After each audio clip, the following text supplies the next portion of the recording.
يعني سيركي ئافرەتێک مەشغوڵی خواردن دروست کردنە بێ بۆ مێردەکەی سەعات و نیوە ئەو هیچ پێ ناڵە دەستە خۆش بێ. رسول الله صلى الله عليه وسلم فەرمێ هەر کەسێ چاکێکی لەگەڵ کردن ئەگەر دەستخۆشێکی لەکەن بڵە جەزاک ئەوە هیچ ئەوی پێ ناڵێ ئەنجا دوایش دەسەکا بە ڕەخنەگرتن لە خواردنەکەی ئەمە خواردن بوو ئەوە بۆ بوو وەڵا ئەو برنجەوە خەسار کرد وەڵا ئەو گۆشتەوە خەسار کرد وەڵا ئەمەوە خەسار کرد.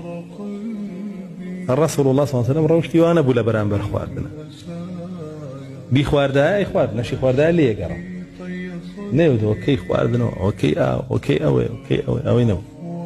خواردن هەمووی بەگشتی نیعمەتی ئەڵڵایە لە خودی خواردنەکە تۆ بۆ نییە ڕەخنە بگرێ.